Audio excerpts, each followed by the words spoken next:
The exact moment that I saw Prince of Persia: The Sands of Time remake on my YouTube recommended section, I stopped everything I was doing. And I'm going to record this as my initial first reaction. A reaction out of purity, where I do not know anything about the game. Absolutely nothing. I didn't even expect that this exists. And apparently it exists in September the 10th. So it's going to be an interesting watch. I do, however, want to say that I'm very worried about this. I'm very worried because it looks like a cash grab. If this was a small studio, I would give it a pass, but it's Ubisoft. Why are they making a remake rather than making a sequel? Why is this not a full-fledged Prince of Persia game? I mean, they got the IP. Why can't they make something new? And after they make something new and it becomes popular, then they can make the remake. So I'm really worried. We'll see. Most people think time is like a river that flows swift and sure in one direction.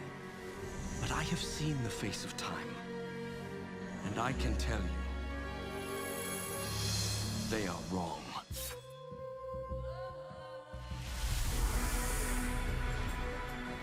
Inside the hourglass is a marvel no living man has ever seen. Only the dagger can unlock the sands of time.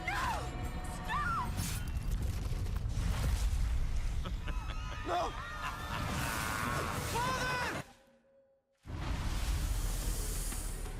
I saw my father turn to sand. You cannot defeat this enemy. The sands will consume everything. Come with me then. But I warn you, I move pretty fast. You'd better keep up. I think I'm going to buy a Gillette razor instead. What are the people at Ubisoft doing? What is this nonsense? This is not going to sell. The only thing that this is going to do is it's going to tell the executives at their shitty AAA company that people aren't interested into Prince of Persia. That's the only thing I can explain. Now, I don't know why they're doing this. Like, did they not have a talented team? Did they not have the money to finance this? But this is not going to sell. I'm telling you right now. I mean, I guess it's a step up from Warcraft 3 Refucked that Blizzard published.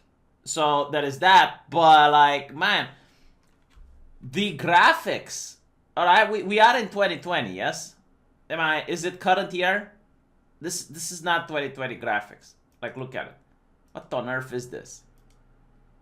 This is something that I would expect from an indie studio, not Ubisoft.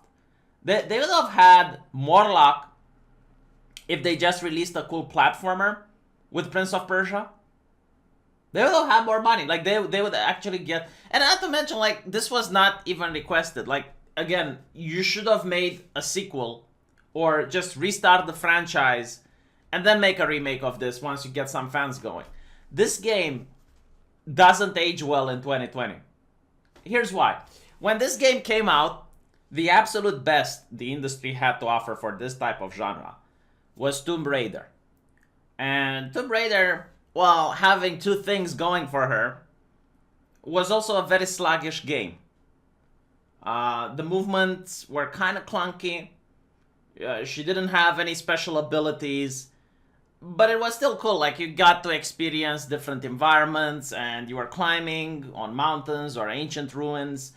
And that was, like, the best the industry had to offer. And when Prince of Persia appears, it offers a very fast-paced game, like this wall running, you know?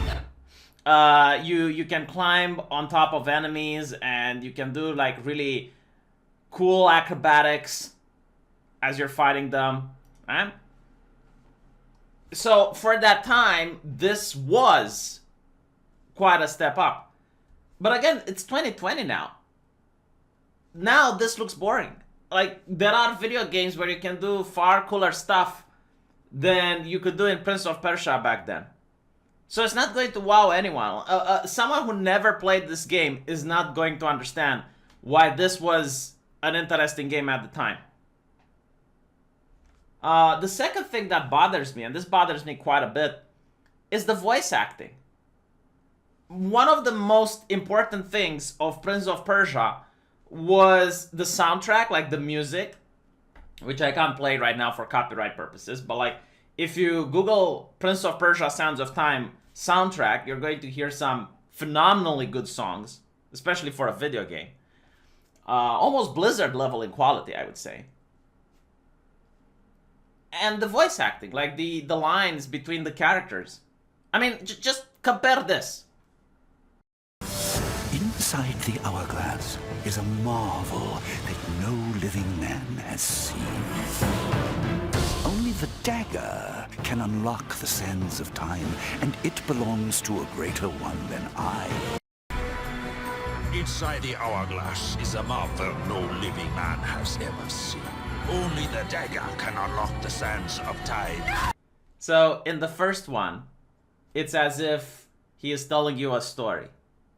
It's as if Scheherazade turned into your grandfather and is reading to you the 1001 Arabian Nights. In the second one, the remake, it's as if he is late to the airport and he is briefing you as fast as he can in the limited time remaining about the sands of time. That's how I feel. And to me, it feels rushed. It feels Californian. It's almost as if they don't want to be accused of Orientalism. And yes, that is actually a thing. Orientalism is if you're trying to reproduce stories from the Middle East. That's bad. You're not allowed. So you need to, I guess, modernize them. Give them a modern twist. So it doesn't look as if, heaven forbid, you're telling some piece of interesting folklore from two cultures that have come together. No, that is horrible. So I don't like the voice acting. And I think they also decided to take some creative decisions when it comes to Farah's personality so that they can ruin her, of course. Because at the end of the day, Prince of Persia is also a romance story between the prince and Farah. And the story was that his father conquered her people and took her as a slave. And after the Sands of Time were released, they're the only ones that managed to survive. So now the prince has to convince her to work with them in order to stop the vizier. And at first she is very scared. She doesn't trust the prince because, you know, her army sacked her palace and took her as a slave. And the relationship at the beginning of the game is very tense and strenuous, but you as the player, you get to feel for her because you understand, you know, like why she is so afraid and why is she scared, and you're trying to feel protective towards her. And towards the middle of the game, you know, they help each other out and they go through all of this journey and adventure, and you kind of understand the romance forming there.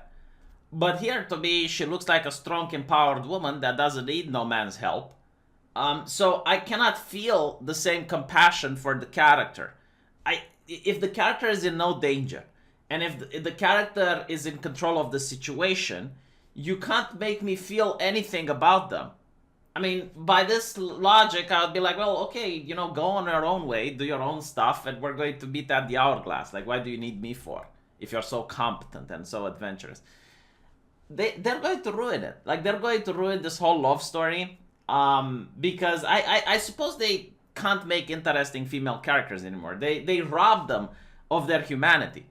Any human placed in this position where you have these demonic sands that are transforming everyone around them, and you know that their entire life has been uprooted, would be scared. It would be normal for people to be scared. It would be normal for people to be a little bit, I guess, like showing weakness, showing emotion. And I don't see it. So this, if you're wondering what it is, it's Ro alert, Romania alert. It's telling me that the pandemic is in my city, and it's doing this constantly, and I can't turn it off. It is fascism. That's what it is. Like, I know that there is a problem in my city, but stop reminding me every goddamn minute. I have a video to make. Right. I'm sorry for that. Apologize. Was unprofessional. So yeah, I expect that the story is going to be cancer, because that's where most of the money was probably diverted to. It's like, how can we modernize the story rather than focusing on the things that actually matter? Like, how can we modernize the graphics? How can we do the voice acting to actually have the same delivery like the original game?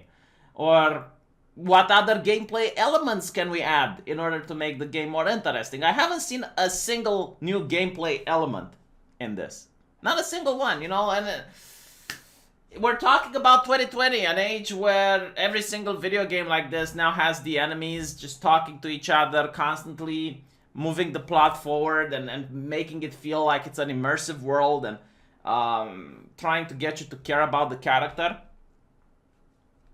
I guess not. You know, this, by the way, speaking about the Californication of female characters in video games, I just realized why Tomb Raider 1 is actually better than the rest. Because in Tomb Raider 1, Lara is actually scared and afraid. And again, like, you feel for her. Like, you feel the need to protect her and want to see her through this perilous journey. In all the other Tomb Raiders, it's like, nah, bitch, I got this. And it's like, no more... There's no more emotional investment. There's no point in being scared of, you know, for what she's going through if you know that she's going to succeed. Anyway, right, let me know what you think. I'll see you guys in the comment section, and thank you for watching.